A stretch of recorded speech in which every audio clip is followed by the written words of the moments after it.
Oh, ho, ho! Happy holidays! It's good to see you all again, and welcome to Chesapeake Public Library's Holiday Show. Get ready to have some fun. We're going to learn a little bit about the season, listen to some stories, and enjoy some music. The North Pole has been so very busy. All the elves are in the workshop making toys, and Mr. Claus and I have been busy all the way up to his beard and work with so many good little boys and girls sending us their letters this year. I have a letter today from Elijah. Elijah lives in Indian River. Santa, would you like to read it? I'd love to, thank you. Dear Santa, my name is Elijah. I'm 6 years old. I live in Georgetown. We've been there. Oh, yes. I have been very good this year. I can ride a bike. I rode my brother's bike. Please bring me a bike. Love, Elijah. P.S. I will leave cookies for you on the table by the Christmas tree. I love cookies too. What's your favorite, Elijah? Santa's is oatmeal raisin. Thank you for being so thoughtful, Elijah. But be careful. Don't leave him too many. We don't want him to get stuck in the chimney. Oh, hey! I'm Zachy the Elf with my friends from the Chesapeake Public Library.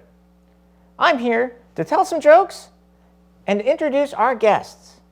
You want to hear a joke? What do you get when you cross a Christmas tree and an apple? You get a pineapple! Welcome back, everybody. You know, there's a lot of ways to celebrate the holidays. In Hawaii, they do the hula. I've got my friend Dizzy with me, and we're going to do a little hula for you. And if you wish really hard, maybe, just maybe, we'll get some snow. All right. Ready? Let me tune this thing.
Just wanted to let you know that Santa got your letters. Here's one right now. Let's see what my next friend has to say about how they celebrate this time of year. And this letter is from Grace. Dear Santa, Merry Christmas. My name is Grace. I have a dog. His name is Max. I would like a light-up scooter for Christmas. I have been good. I am learning about Kwanzaa. It is right after Christmas. Your friend Grace, age 7. And what a neat picture she sent of her dog, Max. I don't know if you can see that. Hi, I'm Vivian Washington with Chesapeake Public Library. Are you ready to learn about Kwanzaa? Me too. My First Kwanzaa by Karen Katz. Hooray, hooray! It's time to get ready for Kwanzaa. First, we get the kinara. It's made of shiny wood. I put in 7 candles, 3 red, 1 black, 3 green. We light a candle every night to celebrate a special idea. Mama brings in the kimomba, the unity cup. For each child, we place 1 ear of corn, called the muhide, on a straw mat. My brother adds apples, yams, nuts, and squash, the fruits and vegetables of the mozaho. Remind us of the end of the harvest and the beginning of the planting season. Just like in Africa. Umoja, unity. On the first day of Kwanzaa, neighbors come to visit. We ask, Habaragani! That means, what's the news? We laugh and talk and sing. We are friends and family. Kujichagalia, self-determination. On the second day of Kwanzaa, I ask Mama to braid my hair in a fancy African way. It makes me feel proud. Ujima, working together. On the third day of Kwanzaa, we plant flowers in the lot next door. We all work together to make our neighborhood pretty. Ujama, helping our neighborhood grow. On the fourth day of Kwanzaa, we buy special food for our celebration. We like to shop in our neighborhood stores to keep our businesses strong. Nia, purpose. On the 5th day of Kwanzaa, I dream of what I can be. Someday, I'll be an African dancer like my Aunt Tasha. Kuumba, creativity. On the 6th day of Kwanzaa, my cousin and I paint a clay pot and weave some baskets. We will make our house beautiful. Imani, faith. On the 7th day of Kwanzaa, we light the last candle to show our faith in ourselves, our family, our future, and our past. Grandma gives us zawandi, gifts, for promises we have kept all year. A handmade doll for me and an African shaker gourd for my brother. At last, it's time for the feast. We all call Karamu. Friends come over and everyone cooks delicious African food. The house smells so good.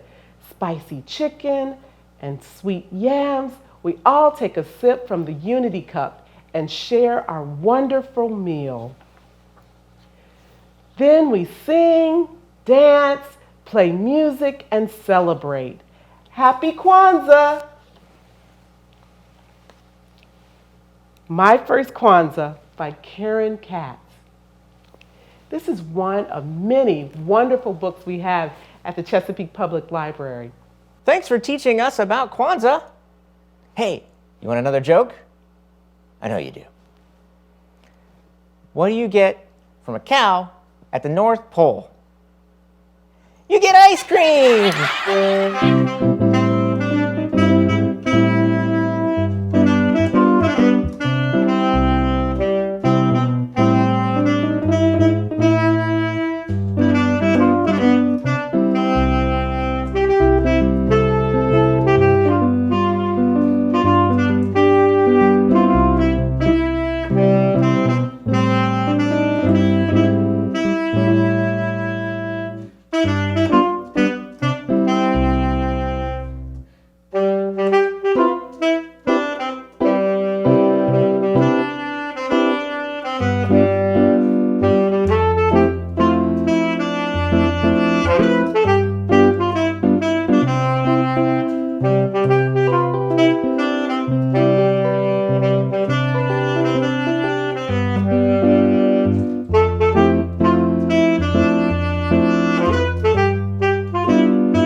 The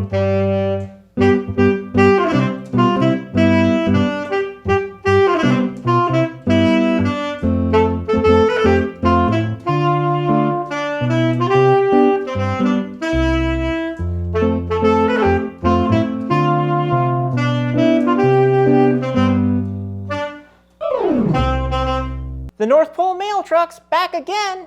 Here's another one of your letters. Dear Santa, my name is William. I am 3 years old. My mom is helping me write this letter.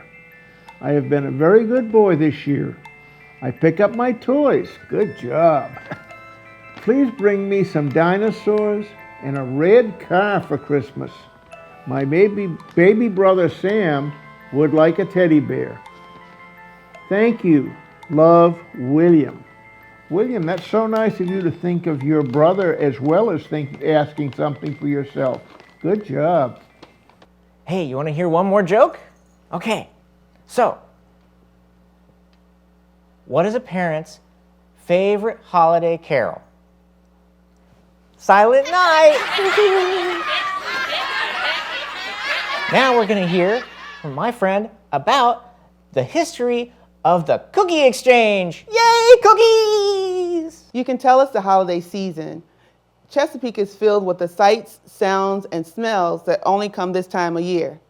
Hi, I'm Angela, and what I think of this time of year is all those things that my family's done over the years that have become tradition. For instance, we'd go driving through the different neighborhoods and see who had the best Christmas lights, and yes, we'd rate them. And then right after the last dish is washed on Thanksgiving night, we put up the Christmas tree. One thing that I've started for myself about 25 years ago as a tradition is that I turn to TBS to watch A Christmas Story while I'm cooking my Christmas dinner. I always root for Ralphie.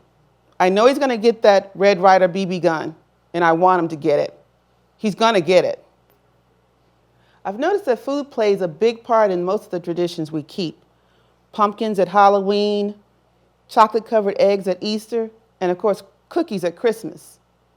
So it's no surprise that one buttery, crunchy, tempting tradition is growing in popularity. It's the cookie exchange. You never heard of a cookie exchange? Well, in a cookie exchange, guests bring 3 dozen cookies. They swap them. Then, at the end of the night, everyone divvies up the spoils and takes home dozens of cookies and a reason to go to the dentist in 4 to 6 weeks. So where did this cookie sharing tradition start? You'll never guess, so I'll tell you. Persia, yeah, Persia. 7th century Persia is when people started adding sugar to their biscuits, or cookies as we call them today. These small portable treats went with them on their crusades, and after the Muslim conquest of Spain, it became popular in Europe to share cookies. As trade routes opened between the East and West, wealthy Europeans started to purchase sugar and other spices for their homes.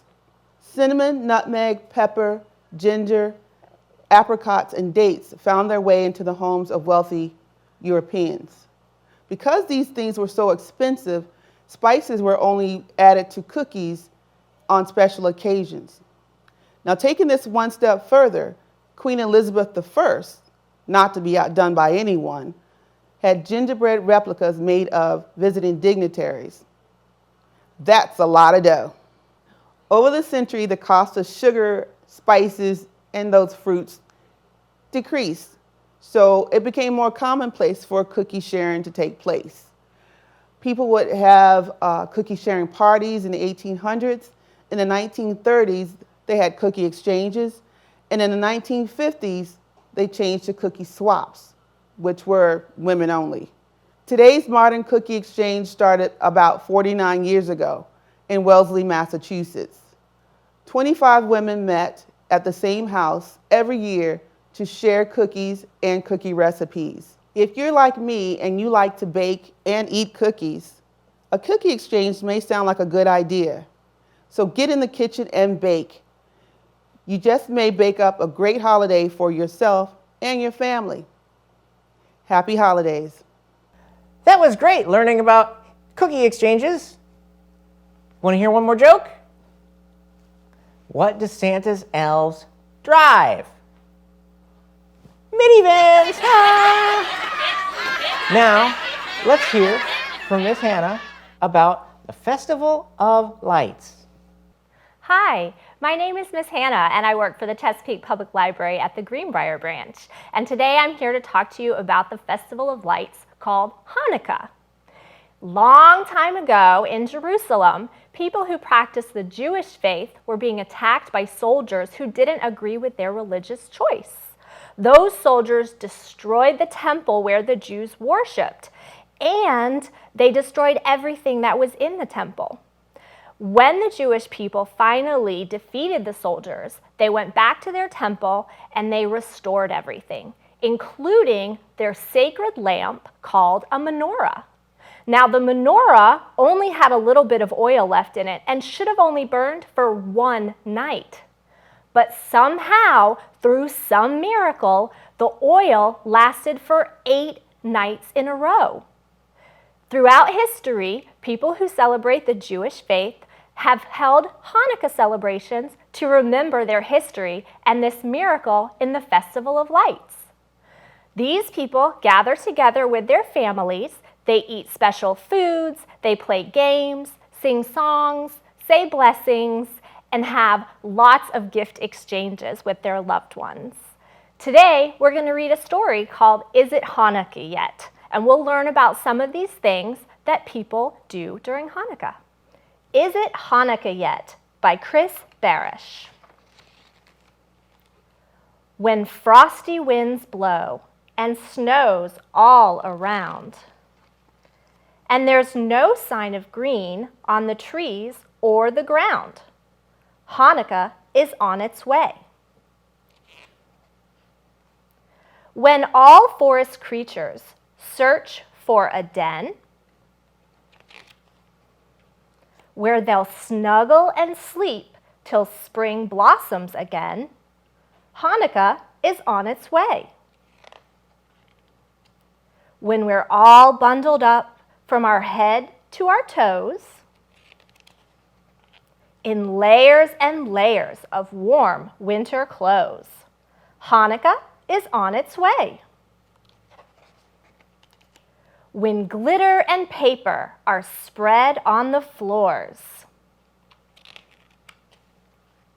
and we hang decorations on windows and doors, Hanukkah is on its way. When cousins come over to stir, fry, and bake, the applesauce, latkes, and cookies we'll make, Hanukkah is on its way. When we count colored candles we'll use for the lights to fill our menorah on 8 special nights, Hanukkah is on its way. When the blessings are said and the first candles glow, and we're singing sweet holiday songs we all know, when we're spinning our dreidels with family and friends, and hoping this wonderful time never ends, Hanukkah is here. The end. Thank you for joining us today for our story about Hanukkah. If you would like to read more stories like this, come to one of your local library branches and check out the books that we have in our collection. Happy holidays! That was wonderful. I learned a lot. You want to hear one more joke? Okay, so what do Santa's elves learn in school? We learn the alphabet. And now, let's learn a little bit about holiday science. Hi, friends. I'm Professor Elf. I'm here from the North Pole to show you some holiday science. No, not holiday homework. I'm going to show you that science is beautiful. We're going to do paper chromatography. Paper chromatography is what scientists use to separate out colored chemicals. They take a piece of filter paper and put a chemical near the end of it, like that. And then they'll hang it into a solvent, which is a liquid, get just the bottom of it wet. And the solvent will wick up into the paper, that's capillary action, and move up the paper. When it reaches the chemical, it will dissolve it and carry the molecules along with it. Now the molecules will move at different rates, and the molecules have different colors. So you'll see different colored stripes on the paper as the solvent moves up the paper. Today we're going to use paper chromatography to make some really pretty decorations. We're going to do a simple version of paper chromatography, and for this we need a few things. We're going to use a coffee filter. This is going to be our filter paper, and our solvent is water in a spritz bottle, and our chemical is going to be washable markers. So take your filter paper and color it. Now here's one that I have already started, so let's finish it. So color some good heavy colors, bright colors on your paper. And let's do a little purple on this side. We'll do some dots.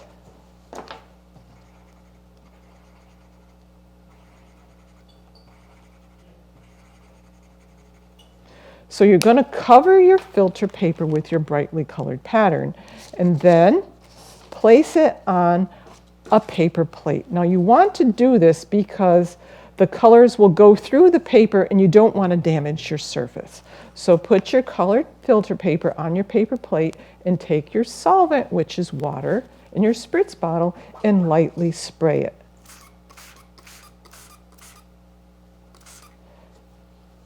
Now the water is being whipped through the paper by capillary action. See how it's starting to turn fuzzy? That's the molecules being carried along in the paper. Now you're going to need to let this dry, and I have one over here that I've done before. See how nice and fuzzy it is? Isn't that interesting looking? And look, you can see where the chemicals have separated out. Look here, this is green, which is a secondary color. And remember, green is made up of blue and yellow, and you can see the blue on the edge of that green there because it moved at a different rate than the yellow, which is still in the middle there. And here is another secondary color, the orange, which is red and yellow, and you can see some of the yellow there on the edge. Okay, so this filter paper has already dried.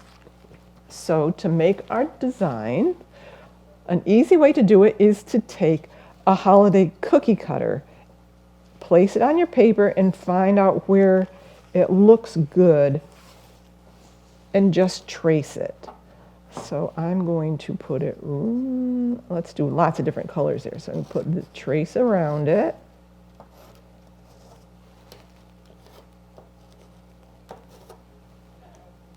Just like that, and then cut it out.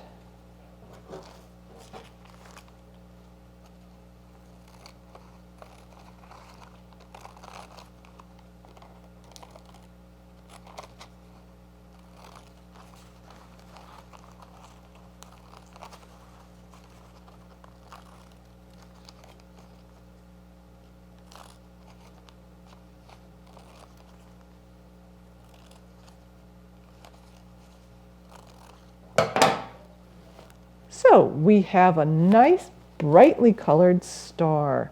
Now you put a hole in the top and you can hang it just like it is, or you can make lots of them, put them on a cord and make a garland. There's more room on the paper here to cut out some others. So we have a beautiful decoration here. So science is beautiful. Happy holidays! Boy, I love learning things. Hey, y'all want to hear another joke? Why do mummies hate the holidays? Because of all the wrapping. Boy, I'm hungry. Let's make some pretzels. Hello, my name is Shannon and I work for the Chesapeake Public Library. Today we're going to show you how to make really fun, really easy holiday treats. So our holiday treats today are going to be chocolate covered pretzel rods, and we are going to start by gathering our supplies. So a few things that will be helpful for your adventure is a paper towel, Crisco, a microwavable bowl, something to stir with, almond bark, pretzel rods, a knife, and if you're going to give these treats away for fun gifts, a small loop bag is nice for packaging, and you can just tie them up with simple curling ribbon. And then we don't want to forget our fun holiday festive sprinkles. So to get started, what we're going to do is we're going to take our napkin, and we will just rub a little bit of Crisco on it. And now this just makes for easy cleanup. It's not required, so it's optional if you don't happen to have Crisco on hand. But if you just rub it around the inside of your bowl, all around, get it nice and covered, and it doesn't affect the almond bark when you're melting it. It just makes it so it doesn't stick when you go to clean up. So it makes it easier. All right, so we'll set that aside. And then our next step is we're gonna open up our almond bark and we're gonna cut it. So this just makes for easy, consistent melting when you are melting the chocolate. And we use almond bark because it hardens quickly and it melts smoothly. So almond bark doesn't burn as easily as chocolate, and you just take it and you break it into these nice little squares that are already existing on the almond bark. You drop them into your microwavable bowl, and you can do this container will take about 3 cubes, and when you microwave it, you want to microwave it onto your low setting. If your microwave has a soften or a melt button, that makes the right temperature just right for about 3 minutes and 30 seconds. Just keep watching it as it's working in the microwave. When it comes out, it will still have lumps and clumps in it, and that's okay. That's really what you want because it's going to melt the clumps when you stir it. So as you're stirring, the clumps will disappear and they melt, and then your almond bark hasn't burned in the microwave. So that's a nice easy tip. Once you melt it, you can just take your pretzel rod, dip it into your container, and you can use your spoon to pour onto the rest of your pretzel. The pretzel rods are nice because then you can hold it on the pretzel and your fingers don't get almond or chocolate, whatever you decide to use, on your fingers. So nice, clean project. After you get the almond bark onto your pretzel, you're just gonna hold it and tap it. And tapping it allows that almond bark to fall off, and then you can place it on your parchment paper.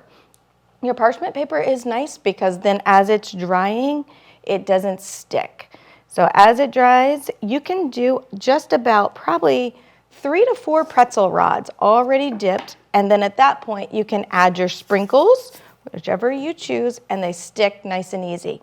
They take about 30 minutes to dry, and then at that point you can use your easy bag, your little loop bag, and tie it up, and then you have a nice Christmas treat for your friends. So I hope that you enjoyed these tips and are able to share some of these tasty, delicious pretzel rods with your friends and family over the holiday season. So happy holidays from Chesapeake Public Library. We love getting mail at the North Pole. Here's another one of your letters. Dear Santa, I've been extra good this year. Thank you for the present you gave me last year.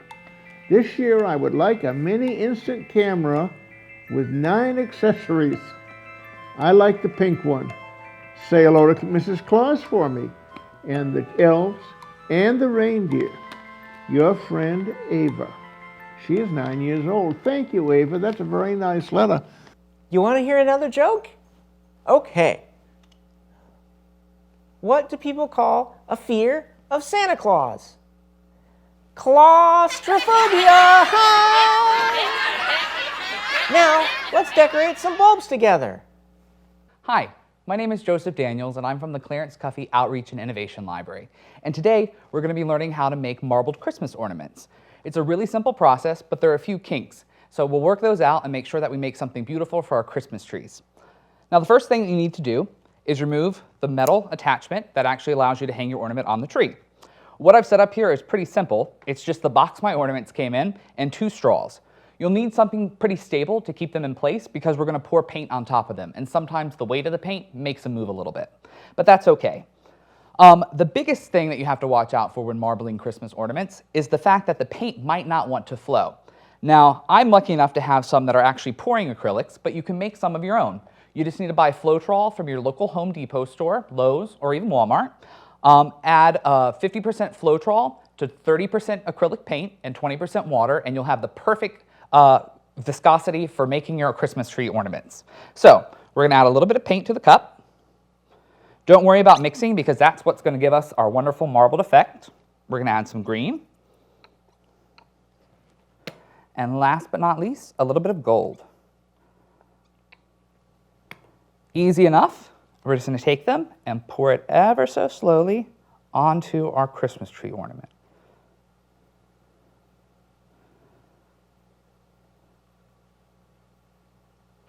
See that beautiful marbled effect? Just make sure that you get it all the way to the bottom so it coats the ornament entirely. This one's going to have a little bit more red because the paint's had a moment to mix.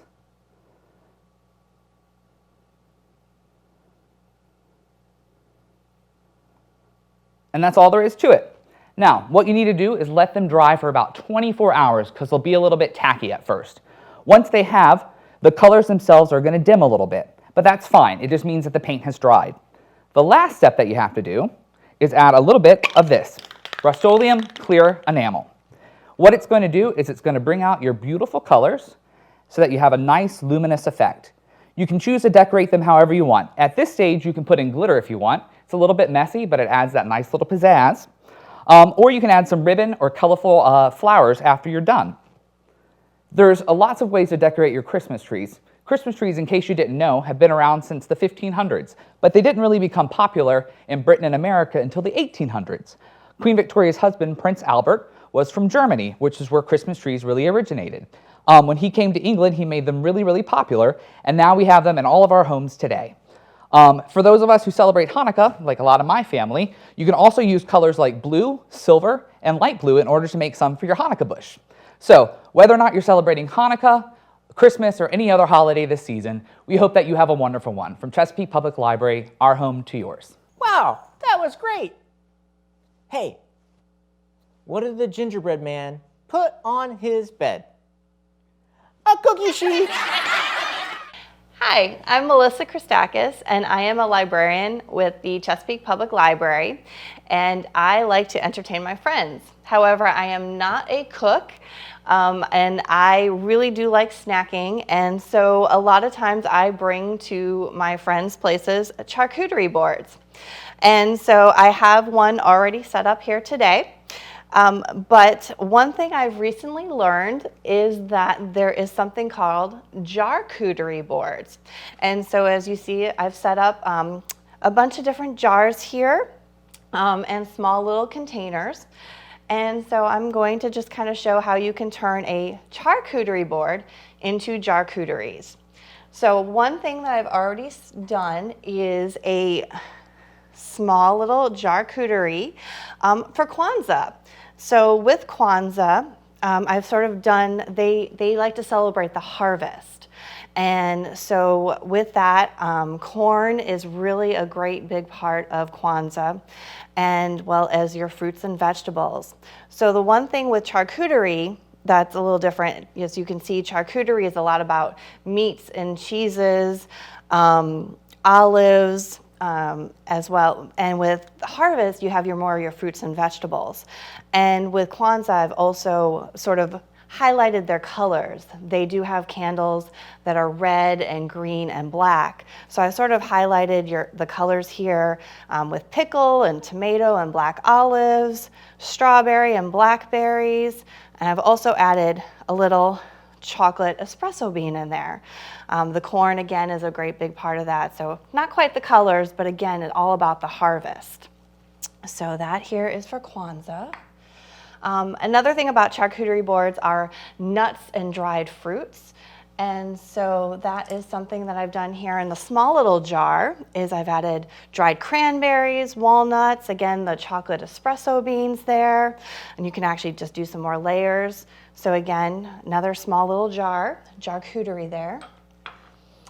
Another thing I'm going to start here as well is for Hanukkah. With Hanukkah, they do cheeses, and you can do cheeses and fruits. And so what I've added is a layer of blueberries here. And what I'm going to do is just add the white cheeses here. So I've got a mixture of cheeses. I have some Munster and smoked Gouda. And all you have to do is just layer some of those cheeses in there. And the one great thing I love about also doing charcuterie is that it's a great way to try some new things without really committing to it too much. So if you haven't tried a cheese, you just go into the grocery store. I like to visit the deli section where they've got some really interesting cheeses there. I'm going to move over here now and do a little bit with some fruits.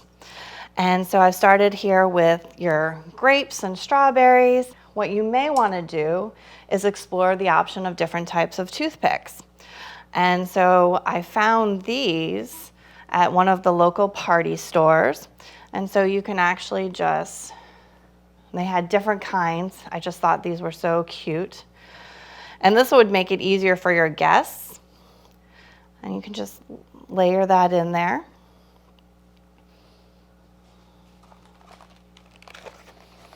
I also have some more blueberries here. Maybe, there we go.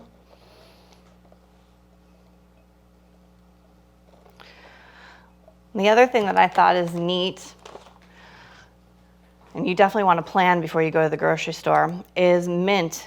It goes very well with fruit and gives it a nice little aroma. I love putting mint with fruit. And these are just things I just picked up throughout the years, watching, those cooking shows and so on. Again, because I am not a cook. So if you just keep layering the fruits, make it, and again, some of it is kind of the Christmas colors, but all these fruits are very good around the holidays. And you might even want to add, again, another interesting looking toothpick. Just add another toothpick in there, and that again makes it easier for your guests to sort of work through their jar. I'm gonna go ahead and put that there. So here I've got some dried salami. I love olives. This is one thing my family always took the olives away from me in order the rest of the family could get them first, because otherwise I would eat all the olives. I've got some mozzarella balls here, and that looks really great. I know you could just keep layering. One thing I did actually with the Kwanzaa is, as I said, I had some pickles there, is these great little dill pickles. You can just kind of cut them up into little circles. They don't have to stay whole. And so you can just, again, create some great little colors there. Add some more little cheeses. And you can go ahead and just place that in the jar. Another great thing I found in the grocery store, and again, this is why I said it's great to sort of plan before you go. I mean, there's the deli section, there's the fruit section, and then there's the pickling section. And I found pickled asparagus, which when I knew I was doing these jars here, I needed something long. So I thought it would be great to have something tall in there that people can reach in. So a little pickled asparagus as well. And then prosciutto. I had actually bought another type of meat here, but it was a little too thick. So one thing I love is the deli section, because you can ask them to slice the meat really thin. You also can ask them to give you maybe just 8 slices. So you don't actually have to buy those already prepackaged. And you can just kind of place that on top as you go. As I mentioned, toothpicks come in all different kinds of, so I've got some red and green toothpicks here as well. So you can kind of just, again, do your arrangement however you want. Put that on top and so on. One thing I saw when I was doing my research as a librarian, if you wanted to do like more veggies and everything like that, put in a little dip at the bottom. That can also help with your double dippers. So I didn't have time. I have a great dillweed dip, and that's your green and white. So that would have been great for Christmas as well. But again, you know, you just make your little jars. And so there you have it. You have the ability to make a charcuterie board and turn them into charcuteries with your different holidays and your different tastes. So just want to wish you a happy holiday. Oh, I think actually another type of herb, just going to add a little rosemary to that, again, to give it a little bit of that festive and a little bit of that aroma. So I think I'm pretty much complete with creating some of these charcuteries. Thank you, and again, happy holidays. Hey, that was great. I learned so much. Hey, what do cats and dogs call Santa? Santa Paws! Now, let me introduce Miss Jess, who's going to teach us how to wrap presents. Hi, my name's Jess, and I'm the Children's Librarian at the Chesapeake Central Branch. Today, I'm going to be talking about some unique ways to wrap your holiday gifts. So to start with, I'm going to go over this one. This gift right here is actually wrapped with a scarf. So the wrapping itself would be a gift. So if you give this to a friend, when they open it up, then they can see that the present's inside and they get a nice scarf. So some other non-traditional ways to wrap gifts is, let's say you're at home, you're wrapping your holiday gifts and you run out of wrapping paper. We've all been there. So that scarf would be a great alternative. Also, if you've got a newspaper around the house, you can just grab some funnies, or maybe you like the sports pages, whichever one you'd like, and you can use that to wrap your presents. Here, we've got Garfield, and slap a bow on it. Perfect. Another option, I use this large roll of butcher paper that we purchased. Now, if you don't have any of this at home, you can just use a grocery bag. So this brown paper bag is from the grocery store. You can cut this up and use it to wrap your presents as well. If there's writing on the outside, you can just turn it inside out. So that's another great alternative for wrapping paper. So let's say you have wrapping paper, but you don't have a box to put your items in. This right here is a unique way to wrap gifts that are small but a strange size. So for example, if I wanted to wrap this little keychain right here, I've got half of a paper towel tube. So you can use a toilet paper tube or a paper towel, and what I did is I cut this one in half, and then I've got my glue stick. You can use scrapbook paper or you can use wrapping paper. You take your glue stick, run it along the top there, roll it up. Then you're going to fold in the sides, the top and the bottom. You can plop in your little gift here, fold in those two sides, and there you go. You take your little ribbon, wrap it around, and then there's a container to hold a little small gift. So let's say you need to wrap a strangely shaped gift, but you don't have a box or a bag that it would fit in. So this is how you can make your own gift bag out of wrapping paper. So I'm going to do a little demonstration and show you how. You can see inside, once I open up this little gift right here, I actually have a cup inside. So this would be something that might be a little hard to wrap without a box or a bag to put it in. So we're going to make our own bag. And what you want to do is you're going to start with a piece of wrapping paper. I've got a square piece right here.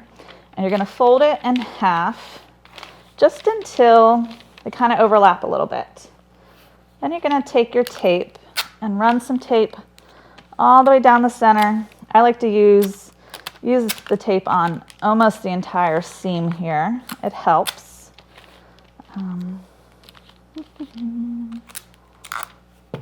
Okay, all the way down to the bottom especially. All right, so we've got tape down the center seam. Next, we're going to take the bottom and fold it up. So now, however high you fold this up, that's how wide the base of your bag is going to be. So I'm going to take it and fold it about that high right there. And then stand that part up.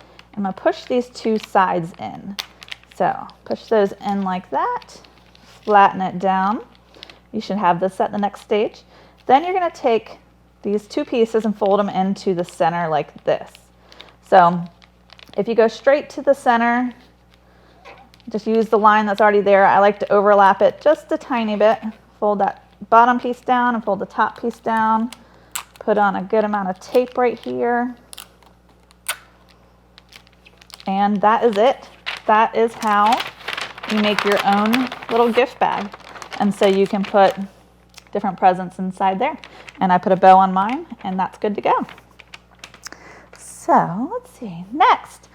Let's say you did use some plain brown paper and you wanted to decorate it. Well, some unique ideas are just get your permanent marker out, and then this one here you can see I kind of drew some cracks and wrote on it. I said no peeking until Christmas. Then I glued on some googly eyes so that they can kind of peek out of the present. So that's just one way to decorate some plain paper if you have it. Also, if you've got your marker out, you can see here I kind of drew a little cat paw print on there, and I wrapped this one with a ball of yarn, and it's just another way to decorate something. Maybe that's a gift for the cat or a cat lover. So speaking of yarn, Pom Poms are another fun way to decorate with on your presents. So I'm going to show you very quickly how to make a pom pom. It's actually pretty simple, and you can make them of all different sizes. I'm going to pull some yarn out here. Yarn is fairly inexpensive, so it's a great way to decorate your presents at home. And I'm just going to use my fingers. So you can wrap this around. Right now I'm just doing 3 fingers and keep on wrapping. The more you wrap, the bigger your pom pom's going to be. And you don't have to use your fingers. You can use a fork. You can use a piece of cardboard. You can use whatever you want, but why not use what you got on hand? Okay, so that's good for now. I'm just going to go ahead and cut that. And I'm going to cut another little string. So I'm going to slide this off right here. And if you want, we're going to tie the string around it. You can slide it through your finger and tie a knot. I'm just going to go ahead and slide it right off and set it on top of my string. Tie one knot right there. Try to get it as centered as possible. And then I'm going to tie it a couple more times just to make sure it's nice and secure. One more time. We'll do one more. Okay. So you got something that kind of looks like this, a little bit of a mess, but what you want to do is you want to cut each one of these loops. So I'm going to slide my scissors in here and just cut all those loops open. And flip it over, do the other side.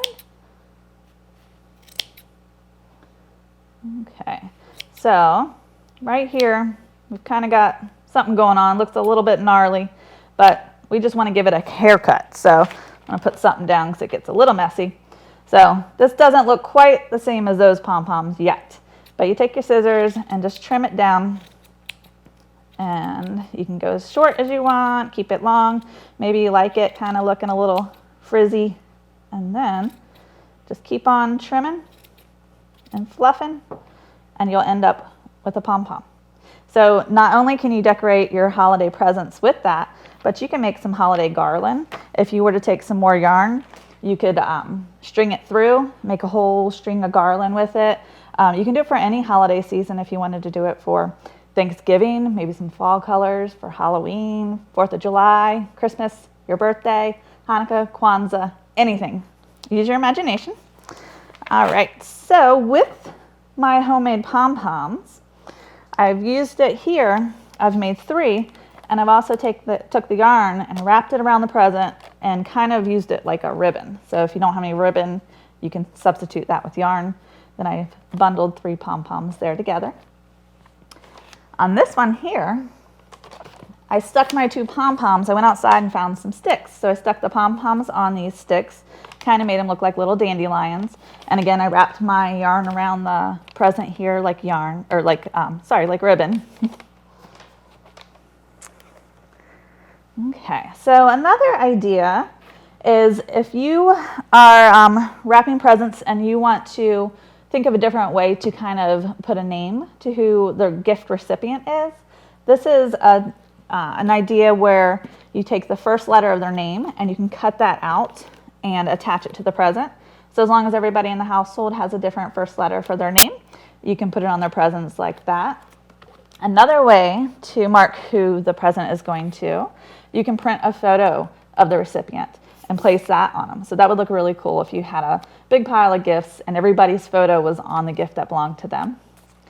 You could also, if you had a plain wrapping like this, you can take some stamps and stamp out their name. So spell their name across the present, different colors. You can go creative and use other stamps as well. Another fun idea here, I really like this one. I've done this before. So when you're wrapping your presents, if you fold a little flap up on your paper before you wrap, then you create this little pocket here. So you can take the card that belongs to the recipient and slide it right in that pocket. That way it doesn't get separated or lost. And finally, another little gift here.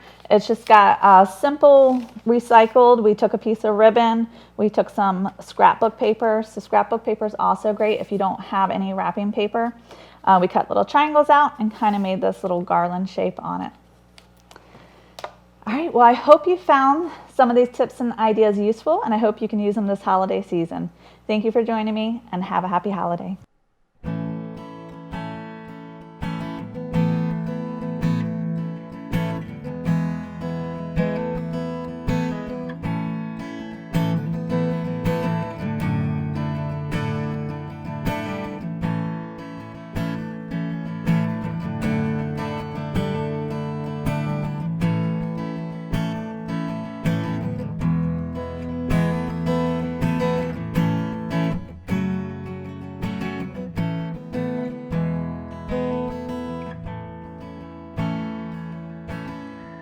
Silent night, holy night, all is calm and all is bright. Round yon virgin mother and child, holy infant, so tender and mild, sleep in heavenly peace. Sleep in heavenly peace. Silent night, holy night, shepherds quake at the sight.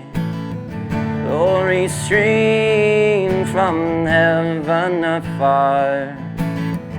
Heavenly hosts sing Alleluia. Christ the Savior is born. Christ the Savior is born.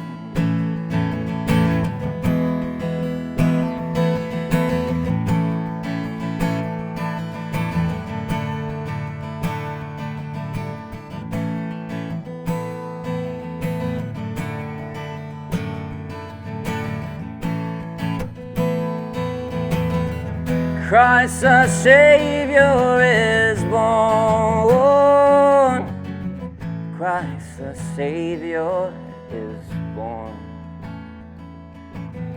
Silent night, holy night, all is calm and all is bright.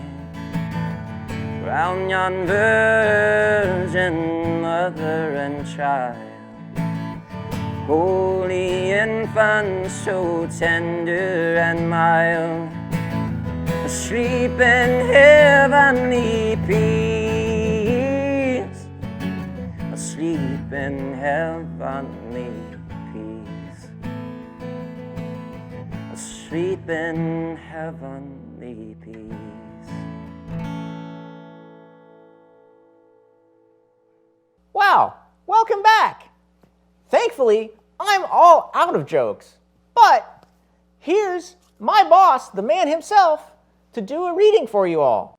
All right, Santa. Why don't we read the story to the boys and girls now? Oh, that's a good idea. Ho, ho, ho. 'Twas the night before Christmas, and all through the house not a creature was stirring, not even a mouse. The stockings were hung by the chimney with care in hope that St. Nicholas soon would be there. The children were nestled all snug in their beds, while visions of sugar plums danced in their head, and Mama in her kerchief and I in my cap had just settled down for a long winter's nap, when out on the lawn there arose such a clatter I sprang from the bed to see what was the matter. Away to the window I tore like a flash, threw open the shutters, and threw up the sash.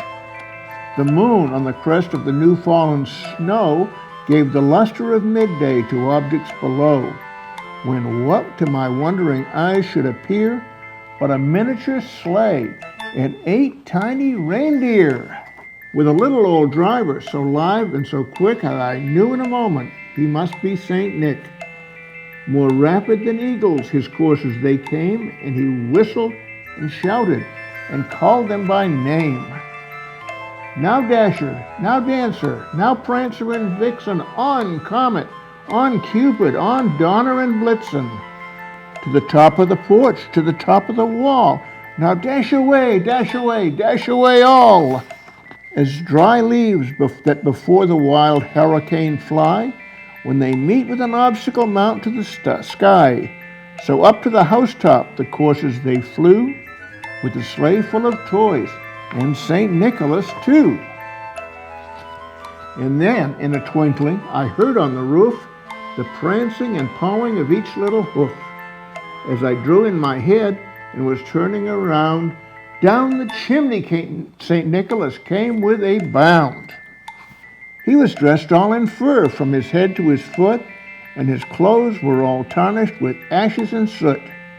A bundle of toys he had flung on his back, and he looked like a peddler just opening his pack. His eyes, how they twinkled, his dimples how merry, his cheeks were like roses, his nose like a cherry. His little droll mouth was drawn up like a bow, and the beard on his chin was as white as the snow. The stump of a pipe he held tight in his teeth, and the smoke, it encircled his head like a wreath. He had a broad face and a little round belly that shook when he laughed, like a bowl full of jelly. Ho, ho, ho! He was chubby and plump, a right jolly old elf, and I laughed when I saw him in spite of myself. A wink of the eye and a twink of the head soon gave me to know I had nothing to dread. He spoke not a word, but went straight to his work and filled all the stockings, then turned with a jerk, and laying a finger upside of his nose and giving a nod, up the chimney he rose. He sprang to his sleigh, to his team gave a whistle, and away they all flew like the down of a thistle. But I heard him exclaim, as he drove out of sight, "Merry Christmas to all, and to all a good night."